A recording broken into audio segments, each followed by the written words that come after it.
اعوذ باللہ من الشیطان اللعین الرجیم بسم اللہ الرحمن الرحیم رب اشرح لی صدری ویسر لی امری واحلل عقدۃ من لسانی یفقہوا قولی رب یسر ولا تعسر انک علی کل شیء قدیر اللہم کن لولیک الحجۃ ابن الحسن صلواتک علیہ وعلی آبائہ فی هذه الساعة وفی کل ساعة ولیا وحافظا وقائدا وناصرا ودلیلا وعینا حتی تسکنہ ارضک طوعا وتمتعہ فیہا طویلا بفضلک ورحمتک یا ارحم الراحمین اللہم وفقنا لما تحب وترضا الہنا لا تکلنا الی انفسنا طرفۃ عین ابدا بجاہ محمد وآل محمد اما بعد فقد قال اللہ تبارک وتعالی فی محکم کتابہ ومبرم خطابہ وہو اصدق الصادقین بسم اللہ الرحمن الرحیم ان الذین ینادونک من وراء الحجرات اکثرهم لا يعقلون ولو انهم صبروا حتى تخرج الیہم لکان خیرا لهم واللہ غفور رحیم صدق اللہ مولانا العلی العظیم۔ جو لوگ آپ کو حجروں کے پیچھے سے پکارتے ہیں بلا شبہ ان میں سے اکثر عقل نہیں رکھتے، اور اگر یہ لوگ صبر کرتے یہاں تک کہ آپ ان کی طرف نکل آتے تو ان کے لیے بہتر تھا، اور اللہ بڑا مغفرت کرنے والا خوب رحم کرنے والا ہے۔ مومنین کرام، السلام علیکم ورحمۃ اللہ وبرکاتہ۔ اللہ رب العزت کی بارگاہ میں دعا کرتے ہیں کہ ماہ مبارک رمضان کے فیوزات اور برکات کو کسب کرنے کی توفیق عطا فرمائے۔ مومنین کرام، جیسا کہ آپ سروران گرامی کی خدمت میں عرض کیا گیا تھا کہ ماہ مبارک رمضان کی مقدساتوں میں ہر روز تفسیر سورہ مبارکہ حجرات کی نورانی آیات کے حوالے سے کچھ مطالب آپ کی خدمت میں پیش کرنے کی سعادت حاصل کی جائے گی۔ کل کچھ ٹیکنیکل نیٹ کے اور دیگر مسائل کے حوالے سے مشکل اور پریشانی کی وجہ سے آپ کی خدمت میں حاضر ہونے سے قاصر رہے، اس کے لیے آپ سے معذرت چاہتے ہیں۔ مومنین کرام، ہماری گفتگو سورہ حجرات کی آیت نمبر 5 اور آیت نمبر 6 کے حوالے سے جاری ہے انشاءاللہ، اور گزشتہ جو ہمارا درس ہوا تھا اس میں اس آیت کے شان نزول یا داستان نزول کے حوالے سے ایک مطلب آپ سروران گرامی کی خدمت میں عرض کیا گیا تھا کہ وہ روایت تفسیر روح المعانی سے نقل کی گئی تھی کہ جناب عبداللہ ابن عباس سے وہ روایت منقول ہے کہ اس آیت کی نزول کی داستان کے حوالے سے آپ نے کیا فرمایا۔ مومنین کرام، ایک اور روایت جو اسی حوالے سے ملتی ہے اور علماء نے جسے اپنی کتابوں میں ان دو آیات کے حوالے سے ذکر کیا ہے، جناب زید ابن ارقم سے منقول ہے کہ جناب زید ابن ارقم کا کہنا یہ ہے کہ کچھ عرب لوگوں نے آپس میں گفتگو کی اور ایک دوسرے سے کہا کہ چلو چل کر محمد کو دیکھتے ہیں صلی اللہ علیہ وآلہ وسلم، محمد سے ملاقات کرتے ہیں، اور اگر واقعاً وہ پیغمبر خدا ہیں تو ہم ان پر ایمان لے آئیں گے، اور ایمان لا کر ہم کائنات کے خوشبخت ترین افراد میں سے قرار پائیں گے، اور اگر وہ پیغمبر نہیں ہے لیکن دنیا کے بادشاہوں کی طرح ایک بادشاہ ہے تو بھی ہم اس کی حمایت حاصل کر لیں گے اور اس کی حمایت میں زندگی گزاریں گے۔ یہ افراد جب مدینہ میں سرور کائنات صلی اللہ علیہ وآلہ وسلم کی خدمت میں شرفیاب ہونے کا ارادہ کر کے مدینہ پہنچے تو انہوں نے اس موقع پر شرفیابی کا ارادہ کیا کہ جس وقت پیغمبر خاتم ایک حجرہ میں تشریف فرما تھے، اور انہوں نے باہر آ کر حجرے کے باہر سے ہی آواز دی، یا محمد اخرج الینا، اے محمد باہر نکلو اور ہمارے پاس آ جاؤ۔ تو شاید یہاں پر یہ تعبیر استعمال کی علماء نے، شاید یہ ایک داستان ہے کہ جس موقع پر حضرت کو اس طرح سے پکارا گیا اور اللہ رب العزت نے اس طرح کے پکارنے کے انداز کو روکنے کے لیے اور اس سے منع کرنے کے لیے اس آیہ کریمہ 4 اور 5 جو آیت آپ کی خدمت میں تلاوت کی گئی اس کو نازل فرمایا۔ یہ 2 روایات ہو گئیں۔ اس کے علاوہ ایک اور روایت اسی حوالے سے ذکر کی جاتی ہے جو علماء نے بیان فرمائی، اور وہ یہ ہے کہ علی ابن ابراہیم قمی، یہ تفسیر قمی میں یہ روایت ملاحظہ کی جا سکتی ہے کہ آپ کہتے ہیں کہ بنی عدی کہ کچھ لوگ جو ہیں وہ پیغمبر خاتم صلی اللہ علیہ وآلہ وسلم کی خدمت میں شرفیاب ہوئے، اور آتے تھے، بلکہ ایک دفعہ نہیں، وہ آتے تھے رسالت مآب کی خدمت میں آتے تھے اور حجرے کے دروازے پر رک جاتے تھے اور وہاں کھڑے ہو کر یہ آواز دیتے تھے کہ یا محمد اخرج الینا، اے محمد باہر ہمارے پاس آ جاؤ۔ یہ ایک اور روایت یہاں پر ذکر کی جاتی ہے اس حوالے سے۔ اور جب یہ لوگ اس قبیلے کے افراد پیغمبر کے ساتھ اس طرح کی گفتگو کا انداز اپناتے تھے اور پیغمبر کے ساتھ اگر کہیں پر چلتے تھے، راستہ چلتے تھے پیغمبر کے ساتھ، تو پیغمبر سے آگے بڑھ جاتے تھے، پیغمبر خاتم صلی اللہ علیہ وآلہ وسلم سے آگے نکل جاتے تھے، اور اگر پیغمبر کی مقدس بارگاہ میں بیٹھ کر گفتگو کرتے اور آپس میں بات کرتے ایک دوسرے کے ساتھ، تو ان کی جو آواز ہے وہ پیغمبر کی آواز سے بلند ہو جاتی، اور جس وقت پیغمبر کو مخاطب کرتے اور پیغمبر کو بلانا چاہتے تو اس وقت محمد محمد کہہ کر پکارتے اور کہتے کہ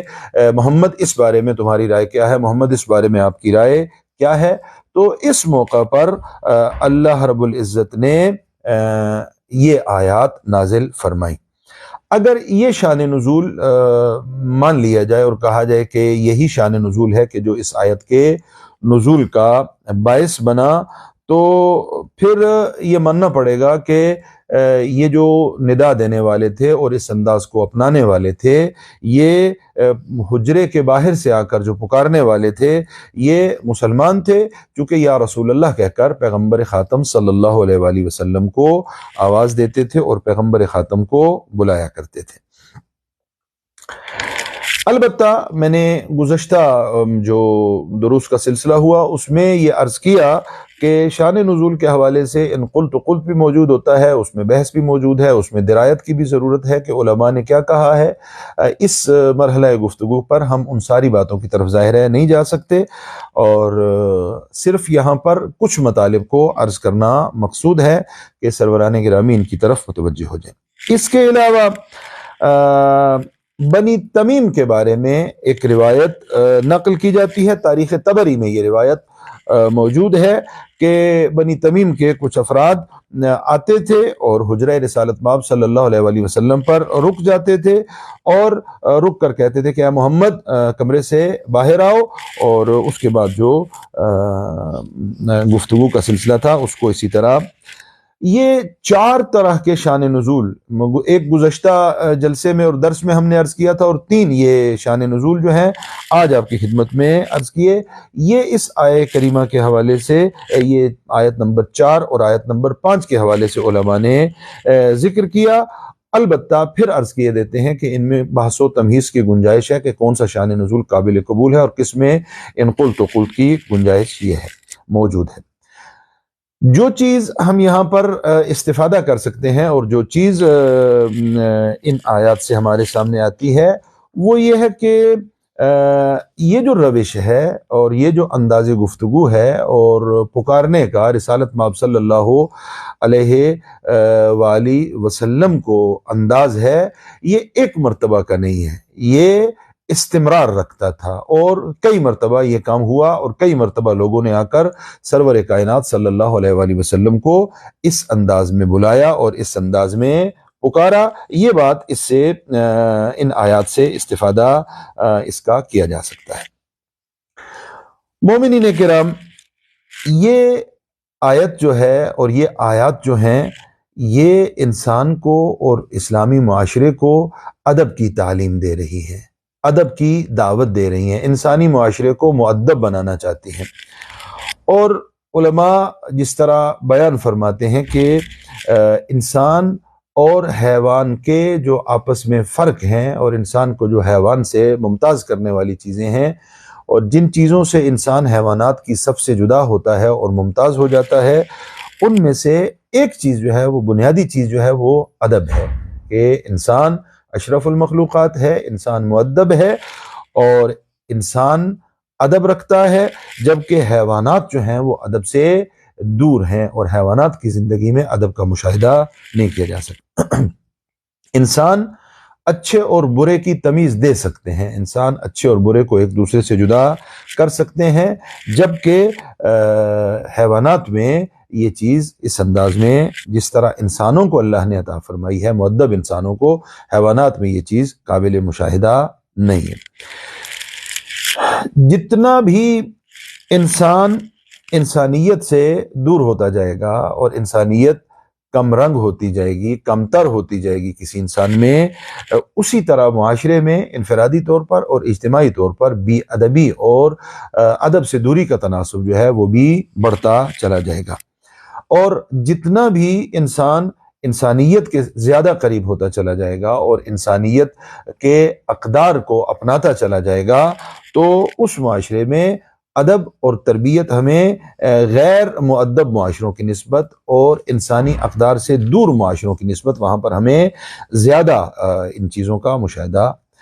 ادب کی بنیاد کیا ہے؟ جو انسان بافہم ہے، جو انسان باشعور ہے، جو فہم و فراست رکھتا ہے اور جو حقائق کو اپنے شعور کی بنیاد پہ سمجھتا ہے، درک کرتا ہے اور پرکھتا ہے، وہ انسان جو ہے وہ مؤدب ہو جاتا ہے۔ اور اس کے مقابلے میں جو نافہم ہے، جو شعور نہیں رکھتا یا اللہ نے اس کو شعور عطا کیا ہے، اس شعور کو بروئے کار نہیں لاتا، تو اس کی ذات میں اور اس طرح کے معاشرے میں بے ادبی کا تناسب جو ہے وہ زیادہ ہوتا جائے گا۔ اب یہ جو دو آیات ہیں یہاں پر خاص توجہ کی ضرورت ہے۔ مومنین کرام ان آیات کی طرف توجہ انشاءاللہ فرماتے ہیں، اور اللہ رب العزت نے کائنات کے سب سے مؤدب ہستی کو، سرور کائنات حضرت محمد مصطفیٰ صلی اللہ علیہ وآلہ وسلم، کائنات کی سب سے بڑی مؤدب ہستی اور اخلاق کا نمونہ کامل، وہ ہستی کس معاشرے میں بھیجی ہے؟ اس معاشرے میں کہ جہاں بے ادبی اور ادب سے دوری اپنے عروج پر تھی۔ ایک طرف سے کائنات کی مؤدب ترین اور مجسم اخلاق ہستی سرور کائنات صلی اللہ علیہ وآلہ وسلم کی ذات والا صفات ہے، اور ان کو اس معاشرے میں مبعوث برسالت فرمایا ہے کہ جو کائنات کا سب سے بڑا بے ادب معاشرہ ہے، جہاں پر ان کو ادب زیادہ سیکھنے کی ضرورت ہے۔ تو وہاں پر کائنات کی سب سے بڑی مؤدب ہستی کو اللہ رب العزت نے مبعوث با رسالت فرمایا، بے ادب ترین لوگوں میں جو ادب اور ادبیات سے دور تھے، تاکہ انہیں ادبیات کی طرف دعوت دی جائے اور ان کو مؤدب بنایا جائے۔ مومنین کرام، اگر ہم سرور کائنات صلی اللہ علیہ وآلہ وسلم کی زندگی اور مبارک زندگی کی طرف توجہ کریں، انفرادی زندگی جو سرور کائنات حضرت محمد مصطفیٰ صلی اللہ علیہ وآلہ وسلم کی زندگی ہے، اور ان آداب کی طرف توجہ کریں کہ جو آپ کی انفرادی زندگی میں معاشرے کے سامنے آئے، تو پھر پتہ چلے گا اور پھر سمجھ میں آئے گا کہ اللہ نے اس با ادب ترین اور مجسم اخلاق ہستی کو کس بے ادب معاشرے میں بھیجا ہے تاکہ ان کو انسانیت کی اور اخلاقیات کی راہوں کی طرف لے کے یہ ہستی جا سکے۔ مختلف کتابیں سرور کائنات کے سنن کے حوالے سے اور اخلاق کے حوالے سے اور شرم و حیا کے حوالے سے اور ادب اور آداب کے حوالے سے علماء نے لکھی ہیں، اور شیخ حر آملی نے اپنی کتاب وسائل الشیعہ میں جلد نمبر 8 میں بہت زیادہ احادیث کو ذکر کیا ہے کہ ایک فرد مسلمان، ایک مسلمان کو لوگوں کے ساتھ اگر معاشرت کرنی ہے اور لوگوں کے ساتھ زندگی گزارنی ہے اور لوگوں کے ساتھ اٹھنا بیٹھنا ہے، نشست و برخاست کرنی ہے، تو اس کو چاہیے کہ سب سے پہلے حضرت محمد مصطفیٰ صلی اللہ علیہ وآلہ وسلم کی ذات کا مطالعہ کرے، اور اس کے بعد اہل بیت اطہار علیہم الصلوۃ والسلام کی مبارک اور نورانی زندگیوں کا مطالعہ کرے، اور اس طرح سے اسے سفر اور حضر کے آداب معاشرت کی رہنمائی ملے گی۔ سفر میں زندگی کیسی ہونی چاہیے؟ البتہ سیرت محمد مصطفیٰ صلی اللہ علیہ وآلہ وسلم کی روشنی میں۔ حضر میں آپ صلی اللہ علیہ وآلہ وسلم کی زندگی کی روشنی میں انسان کی زندگی کیسی ہونی چاہیے، اور انفرادی زندگی کیسی ہونی چاہیے، اور معاشرتی زندگی کیسی ہونی چاہیے۔ شیخ حر آملی نے وہاں پر بہت سی احادیث اور روایات کو نقل کیا ہے وسائل الشیعہ کی 8ویں جلد میں۔ ابھی چونکہ سورہ حجرات، جس کو سورہ آداب بھی کہا جاتا ہے، اور 4 اور 5ویں آیت میں کچھ لوگوں کے رویوں کا تذکرہ ہے، لہٰذا ہم یہاں پر پہلے مرحلے پہ شخص پیغمبر گرامی اسلام کی مبارک زندگی کی طرف توجہ کرتے ہیں کہ آپ کن انفرادی آداب کے مالک تھے، تاکہ ان انفرادی آداب کی روشنی میں نمبر 1 ہم اپنی زندگیوں میں نورانیت لا سکیں، اور نمبر 2 ہم یہ تجزیہ کر سکیں کہ جس معاشرے میں سرور کائنات کو مبعوث پر رسالت کیا گیا ہے وہ اخلاقی اقدار کے اعتبار سے کتنے انحطاط کا شکار تھا، کتنی پستی کا شکار تھا، اور وہاں پر یہ اقدار جو ہیں یہ ناپید تھی۔ اسی لیے اللہ رب العزت نے مؤدب ترین ہستی کو وہاں ان بے ادب ترین افراد میں مبعوث کیا۔ اگر ہم سرور کائنات صلی اللہ علیہ وآلہ وسلم کی ذات والا صفات کی انفرادی زندگی کی طرف توجہ کریں تو ہمیں بہت ساری چیزوں کی طرف رہنمائی ملے گی۔ ایک فہرست کی صورت میں کچھ باتیں اجمالاً ذات محمد مصطفیٰ صلی اللہ علیہ وآلہ وسلم کے حوالے سے آپ کی خدمت میں عرض کرتے ہیں، تاکہ یہ موضوع ہمارے لیے کسی حد تک کھل کر اور واضح ہو کر سامنے آ جائے۔ علماء نے یہ بیان فرمایا کہ پیغمبر گرامی اسلام صلی اللہ علیہ وآلہ وسلم اگر کسی سے ملاقات کرتے تو سب سے پہلے خود سلام فرماتے۔ انفرادی زندگی کا بہت بڑا سبق ہے کہ جس سے ہمیں سبق ملتا ہے اور جس کی طرف ہمیں متوجہ رہنا چاہیے کہ جب آپ کسی سے ملاقات کرتے ہیں تو سرور کائنات کی ذات والا صفات کی روشنی میں اگر ہم دیکھیں گے تو پہلے رسالت مآب صلی اللہ علیہ وآلہ وسلم خود جو ہے وہ سلام کرنے میں پہل کرتے تھے۔ اگر گلی میں کہیں پر کسی محفل میں کسی مجلس میں کسی سے گفتگو کرنے کا مرحلہ ہوتا اور کوئی پیغمبر خاتم صلوات اللہ وسلامہ علیہ سے گفتگو کرنا چاہتا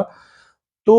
ایسا نہیں ہوتا تھا کہ پیغمبر خاتم اپنا سر تھوڑا سا اس کی طرف موڑ کے یا اپنے آنکھ کے ایک زاویے اور ایک گوشے سے اس کی طرف توجہ کر کے اس کی بات سنتے اور اس انداز میں اس کو جواب دیتے، بلکہ جو علماء نے احادیث سے نتیجہ لیتے ہوئے ادب پیغمبر خاتم صلی اللہ علیہ وآلہ وسلم کی زندگی سے استفادہ کیا وہ یہ ہے کہ اگر گلی میں رستہ چلتے ہوئے کسی محفل میں بیٹھتے ہوئے کوئی گفتگو کرنا چاہتا تو پورے وجود کے ساتھ پیغمبر خاتم اس کی طرف مڑ جاتے، اپنے پورے وجود مبارک کے ساتھ اس کے روبرو ہو جاتے اور اس کے ساتھ گفتگو فرماتے، یعنی مکمل توجہ جو ہے اس کی طرف کرتے، اپنا پورا وجود اس کی طرف، وجود مبارک کو اس کی طرف موڑتے اور اس کی بات کو سنتے اور اس انداز میں اس کی طرف گفتگو کرنے کے لیے متوجہ ہو جاتے۔ اور ایک اور بات کہ جو جس پہ ہماری اجتماعی اور معاشرتی زندگیوں میں بہت زیادہ توجہ کرنے کی ضرورت ہے، وہ یہ ہے کہ مسلسل پیغمبر خاتم صلی اللہ علیہ وآلہ وسلم کے مبارک لبوں پر لوگ تبسم کا مشاہدہ کرتے، ہمیشہ ایک تبسم آپ کے مبارک لبوں پر ہوتا۔ اور آج یہ تبسم اور مسکراہٹ ایک ایسا تحفہ ہے کہ جو گفتگو کے دوران کسی کو بھی دیا جا سکتا ہے، اور اس پر آپ کا کچھ خرچہ بھی نہیں ہوتا، اور اس سے بہت سارے مسئلے حل بھی ہو جاتے ہیں۔ ہمیشہ کی طرح یہ چیزیں بیان کرتے ہوئے ماہ مبارک رمضان کی مقدس ساعتوں میں اللہ رب العزت سے دعا کرتے ہیں کہ ہمیں اپنی انفرادی اور اجتماعی زندگیوں میں سرور کائنات صلی اللہ علیہ وآلہ وسلم کی نورانی سیرت سے نورانیت لانے کی توفیق عطا فرمائے۔ تو یہ فرماتے ہیں کہ ہمیشہ پیغمبر خاتم کے لبوں پر ایک تبسم کا مشاہدہ کیا جاتا۔ پھر علماء نے ذکر فرمایا کہ اگر کبھی ایسا ہوتا کہ کوئی شخص اپنی گفتگو کے دوران کوئی غلطی کرتا، کلام کرتے ہوئے، گفتگو کرتے ہوئے، بات کرتے ہوئے اگر اس سے کوئی غلطی سرزد ہو جاتی تو اس کا مواخذہ نہیں فرماتے تھے، اس کو معاف کر دیتے تھے، اس کو مواخذے کے لیے ہم وقت تیار نہیں ہوتے تھے۔ اور اس کے علاوہ کوئی ایسا شخص بھی نہیں دکھایا جا سکتا تھا کہ جو آپ کی خوش خلقی، خوش اخلاقی اور خوش روئی یعنی چہرے کے تبسم سے محروم ہو جاتا۔ سب آپ کے حسن اخلاق سے مستفید ہوتے، اور آپ کے چہرے پہ، مبارک چہرے پہ ہونے والے تبسم سے بھی سب کیا ہے مستفید ہوتے، اور یہ سب کے لیے یہ چیز ہوتی تھی۔ یہ اگلی جو بات یہاں پر عرض کرنے جا رہا ہوں، اس کی طرف آج کل خاص کر کے اور آج کل کے معاشرے میں ساری باتوں کی طرف توجہ کی ضرورت ہے، لیکن یہ جب ابھی میں عرض کروں گا تو ہم بہت سارے افراد اس کی طرف متوجہ ہیں اور مزید متوجہ ہو جائیں گے کہ ہاں یہ ہمارے ہاں اس کی کمی ہے اور ہم اس سے غافل ہیں اور کثرت سے غافل ہیں۔ اگر پیغمبر خاتم صلی اللہ علیہ وآلہ وسلم کے اصحاب میں سے، چاہنے والوں میں سے، آپ پر ایمان لانے والوں میں سے، مسلمانوں میں سے، صاحبان ایمان میں سے اگر کوئی منظر سے غائب ہو جاتا، اگر کوئی دکھائی نہ دیتا، تو فوراً پیغمبر اس کے بارے میں سوال کرتے کہ میرا وہ ساتھی مجھے نظر نہیں آ رہا، وہ میرا صحابی مجھے نظر نہیں آ رہا، وہ میری بزم میں بیٹھنے والا مجھے دکھائی نہیں دے رہا۔ اب یہ اس کی بیماری کے بارے میں سوال بھی ہے، اس کی پریشانی کے بارے میں بھی سوال ہے، اور اگر کہا جاتا کہ وہ بیمار ہے تو اس کی بیماری کے دوران اس کی عیادت کے لیے تشریف فرما ہو جاتے، اور اگر کہا جاتا کہ وہ پریشان حال ہے تو یہ سیرت پیغمبر یہی بتاتی ہے کہ پھر اس کی پریشانی کو دور کرنے کے لیے کوئی اقدام کیا جاتا۔ اور یہ صرف کہنے کی بات نہیں ہے، سیرت محمد مصطفیٰ صلی اللہ علیہ وآلہ وسلم میں اور سیرت ائمہ ہدی، سیرت اہل بیت علیہم الصلوۃ والسلام میں اس طرح کے واقعات اور اس طرح کی باتیں ہم کثرت سے دیکھتے ہیں کہ جہاں پر حال احوال پوچھا اور جب بتایا گیا کہ وہ کسی وجہ سے یہاں پر نہیں ہے تو پھر اس کی احوال پرسی کے لیے تشریف فرما ہو گئے۔ اس کے علاوہ مومنین کرام تمام طبقات جو معاشرے کے تھے، ہر طبقے کے افراد کے ساتھ ایک محترمانہ رویہ آپ صلی اللہ علیہ وآلہ وسلم کی زندگی میں اس کا مشاہدہ کیا جاتا۔ معاشرے کے تمام طبقات میں سے جو فرد بھی پیغمبر خاتم صلی اللہ علیہ وآلہ وسلم سے متعلق ہوتا اور پیغمبر کی خدمت میں شرف یاب ہوتا، پیغمبر کی بارگاہ میں حاضر ہوتا، تو اس کو پیغمبر کی مقدس بارگاہ سے مکمل احترام دیکھنے کو ملتا، اور پیغمبر اس کا مکمل احترام فرماتے۔ اتنا احترام معاشرے کے ہر طبقے کے فرد کو پیغمبر کی طرف سے ملتا، اور پیغمبر اس احترام کا مظاہرہ فرماتے کہ ہر فرد یہ سوچتا کہ اگر کائنات عالم میں پیغمبر خاتم صلی اللہ علیہ وآلہ وسلم کا کوئی عزیز ترین فرد سوال کیا جائے کون ہے تو وہ میں ہوں۔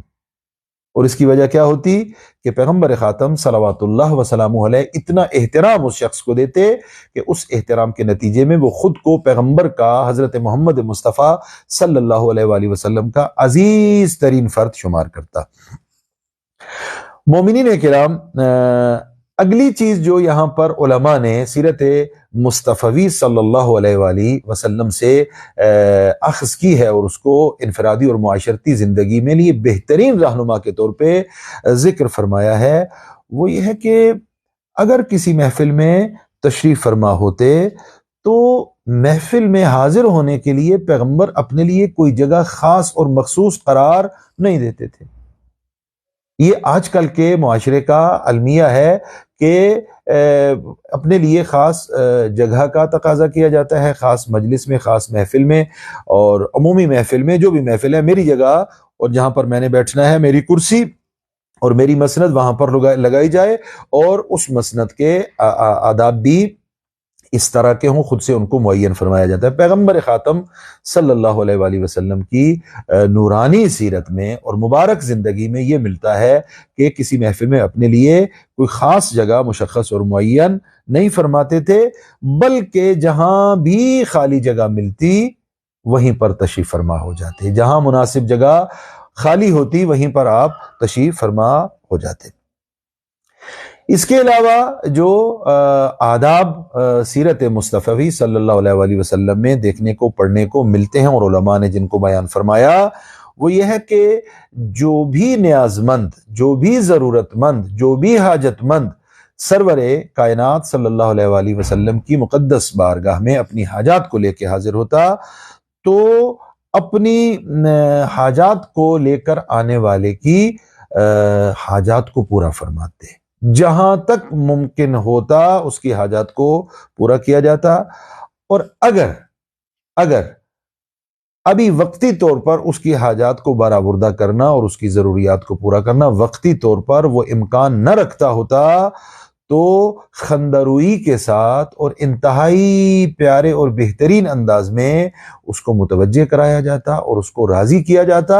کہ ابھی میسور نہیں ہے، پہلی فرصت میں جب بھی ممکنہ صورت ہوگی آپ کی ان ضروریات کو پورا کیا جائے گا اور آپ کے مسائل کو حل کیا جائے گا۔ ایک خاص وقار اور ایک خاص ابوہت و ایک خاص صدق و صفا اور ایک خاص صمیمیت اس محفل پر حکم فرما ہوتی تھی جس محفل میں، جس مجلس میں سرور کائنات حضرت محمد مصطفیٰ صلی اللہ علیہ وآلہ وسلم تشریف فرما ہوتے تھے، اور اس محفل میں آوازوں کو بلند نہیں کیا جاتا تھا، آوازوں کو بلند نہیں کیا جانا چاہیے تھا۔ اور یہاں پر اگر کوئی ایسا فرد کہ جو اس محفل کے آداب سے بے بہرا ہے، اس محفل کے جو محفل مصطفی ہے صلی اللہ علیہ وآلہ وسلم، اس کے آداب سے آشنا نہیں ہے، اور چونکہ آشنا نہیں ہے اور آ کر بے ادبی کا مظاہرہ کرتا ہے تو سرور کائنات صلی اللہ علیہ وآلہ وسلم اس کی بے ادبی کو تحمل فرماتے۔ اگر کوئی شخص ایک ایسا عمل انجام دیتا، پہلے ابھی کچھ منٹ پہلے آپ کی خدمت میں عرض کیا، گفتگو میں اگر کوئی ایسی بات کرتا کہ جو مناسب نہ ہوتی تو پیغمبر اس سے مواخذہ نہیں فرماتے تھے، ابھی یہ ہے کہ اگر کوئی ایسا کام انجام دیتا کہ جو سرور کائنات پیغمبر خاتم صلی اللہ علیہ وآلہ وسلم کی طبیعت کے موافق نہ ہوتا، مطابق نہ ہوتا، آداب کے مناسب نہ ہوتا، تو پیغمبر اس سے چشم پوشی فرماتے، پیغمبر اس سے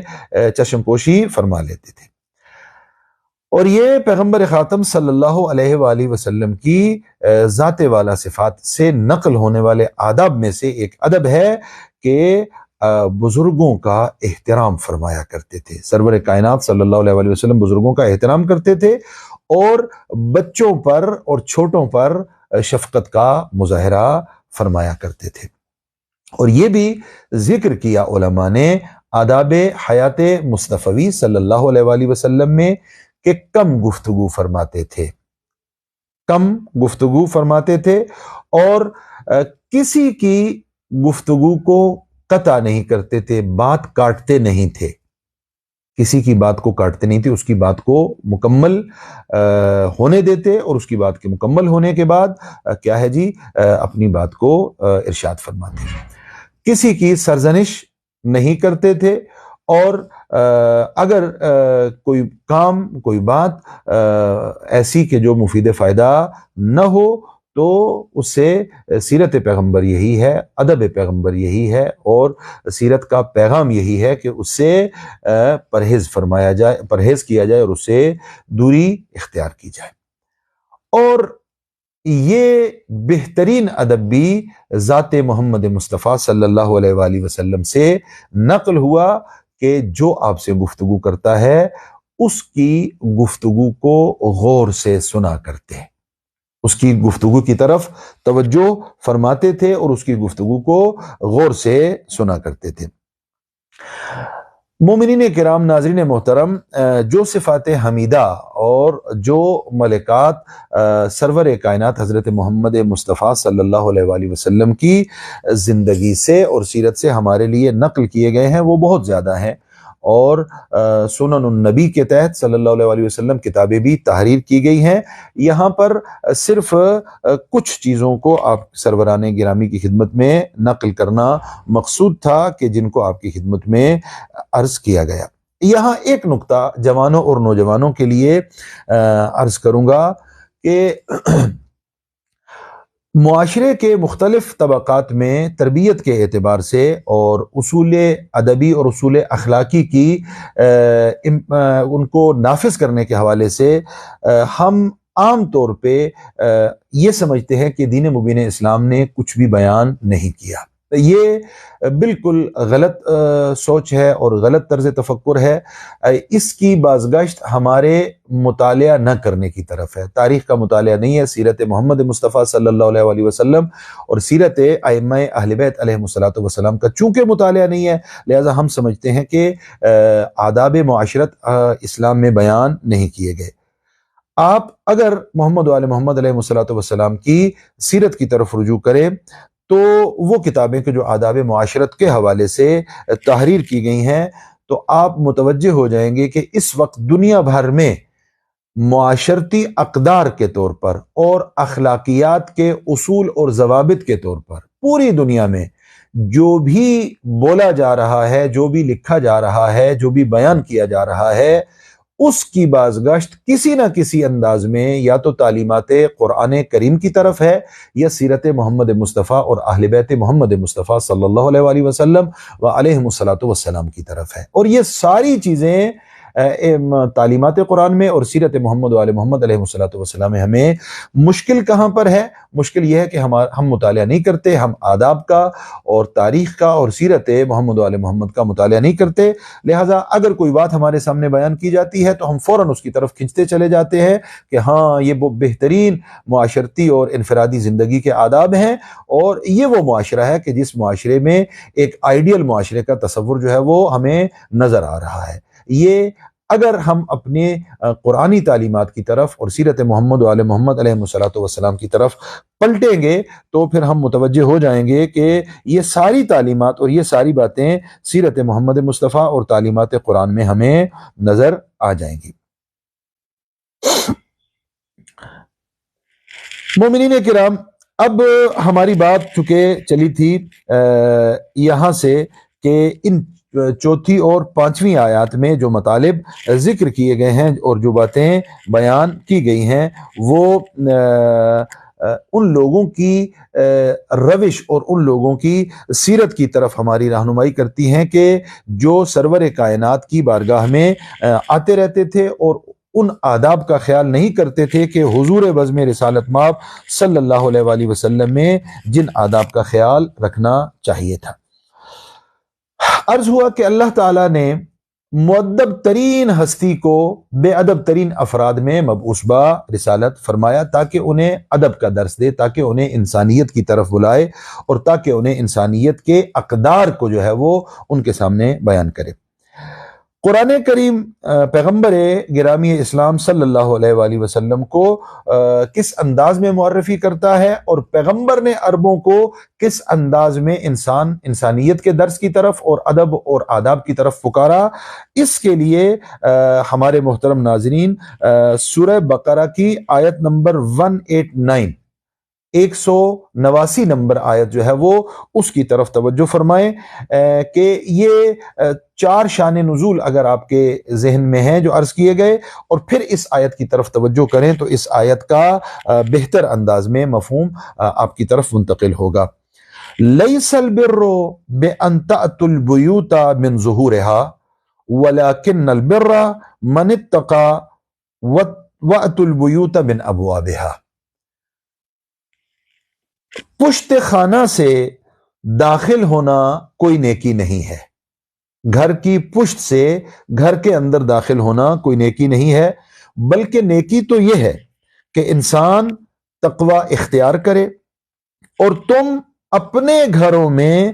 دروازے سے ہی داخل ہوا کرو،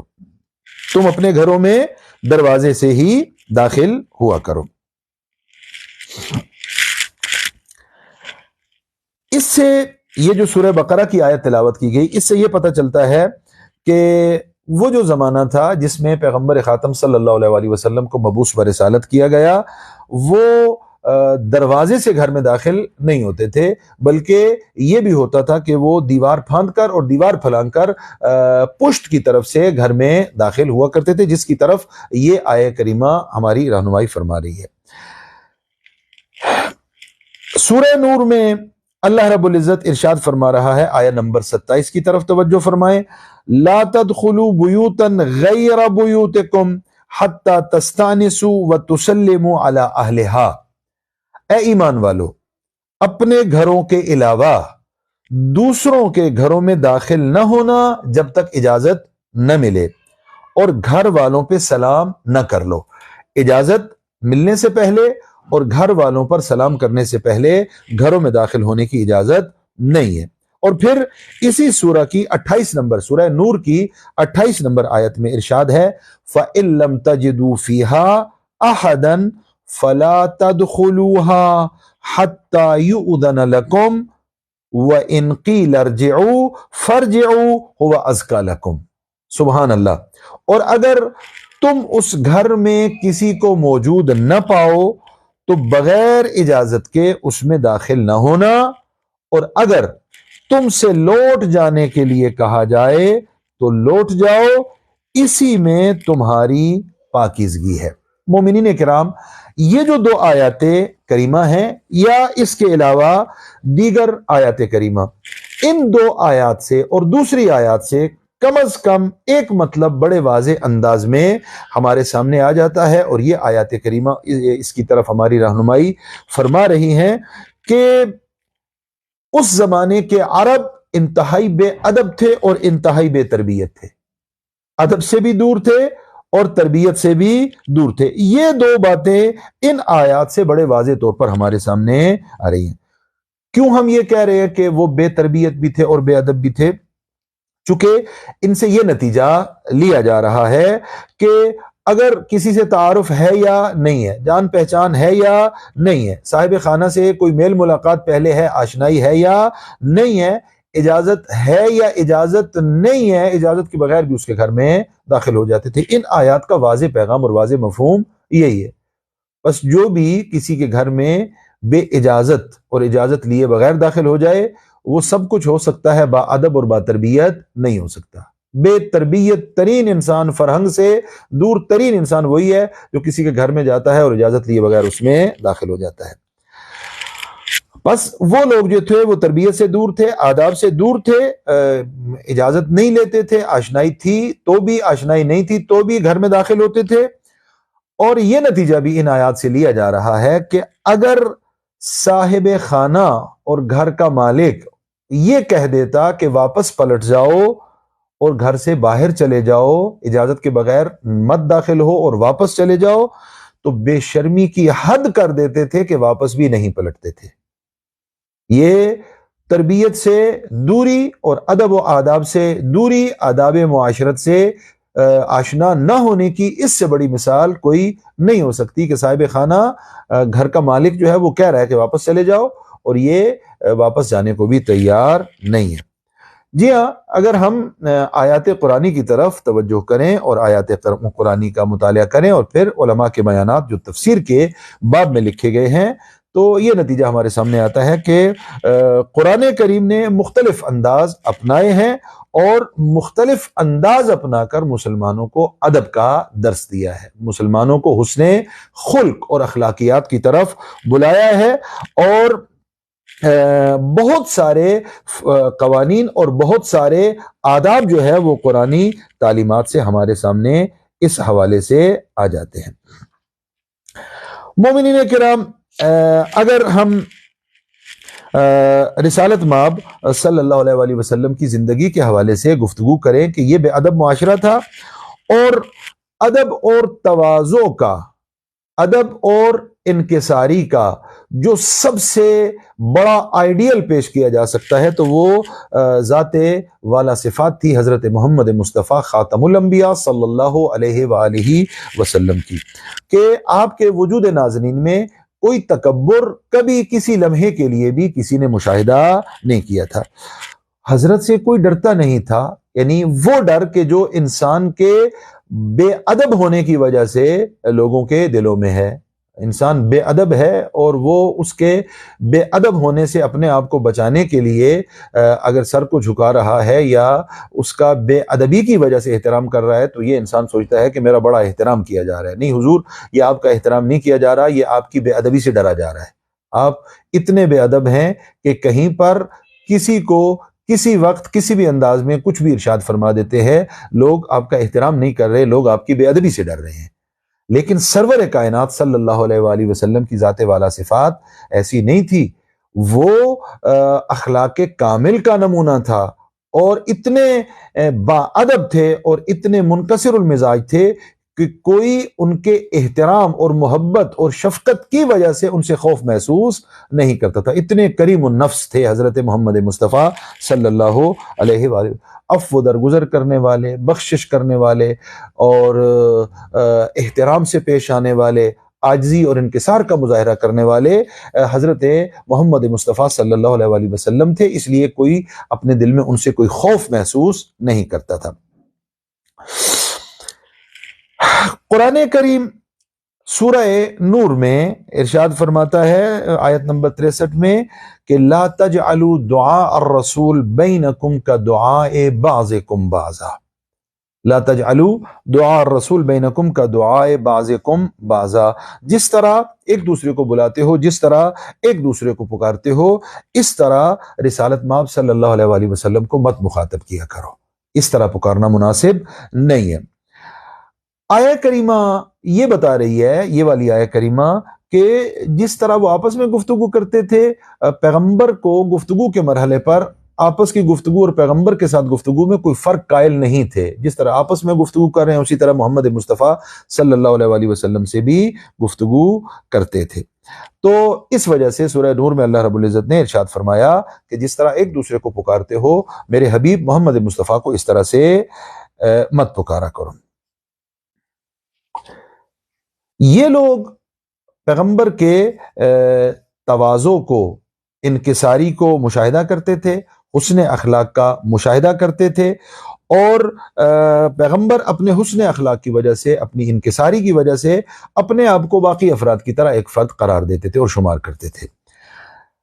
اور یہ نہیں چاہتے تھے، ذات محمد مصطفیٰ صلی اللہ علیہ وآلہ وسلم یہ نہیں چاہتی تھی کہ ان لوگوں کو کسی حوالے سے محفل میں داخل ہونے کے بعد ایک خاص نشست اور ایک خاص مسند کے حوالے سے پابند کیا جائے،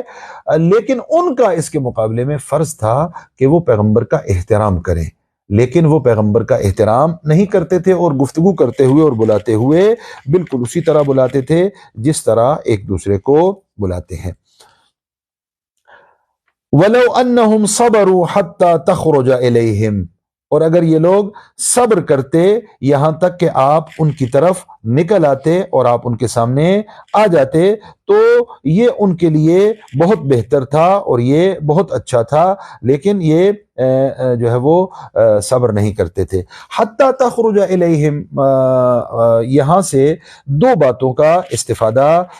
ہم کر سکتے ہیں اور دو باتیں ہمارے سامنے آتے ہیں۔ ایک یہ کہ رسالت مآب صلی اللہ علیہ وآلہ وسلم نے اپنے امور، اپنے اوقات کو معین اور مشخص کیا ہوا تھا۔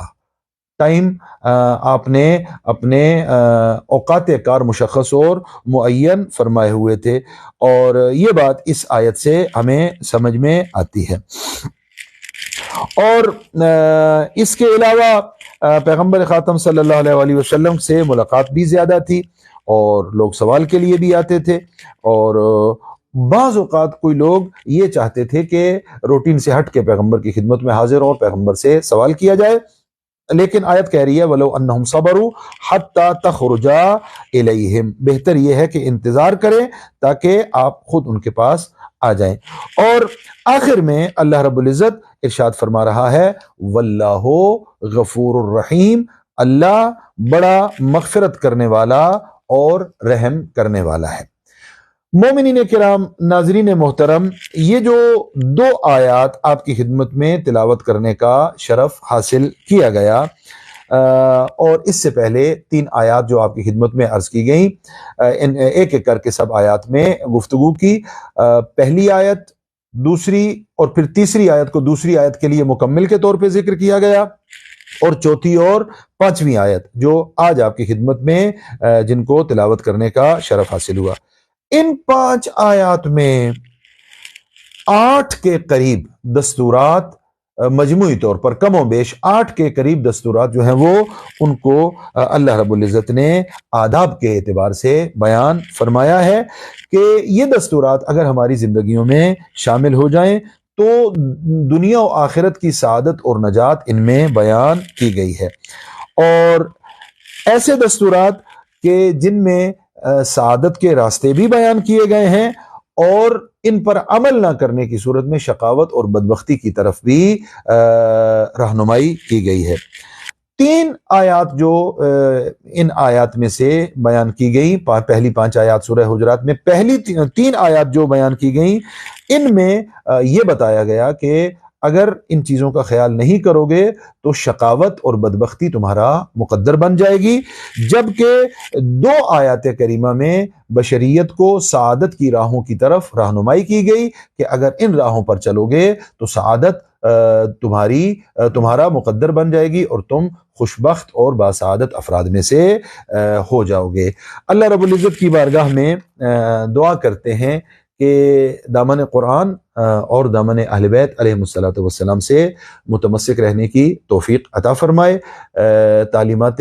قرآن کو پڑھنے، سمجھنے اور ان پر عمل پیرا ہونے، سیرت محمد و آل محمد علیہ الصلوۃ والسلام کا مطالعہ کرنے اور اس سیرت کی روشنی میں اپنی زندگیوں میں نورانیت لانے کی توفیق عطا فرمائے۔ آپ سب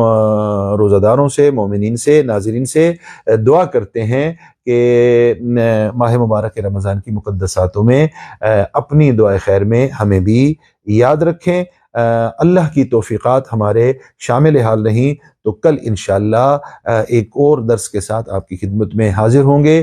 تب تک کے لیے اجازت دیجیے۔ والسلام علیکم ورحمۃ اللہ وبرکاتہ۔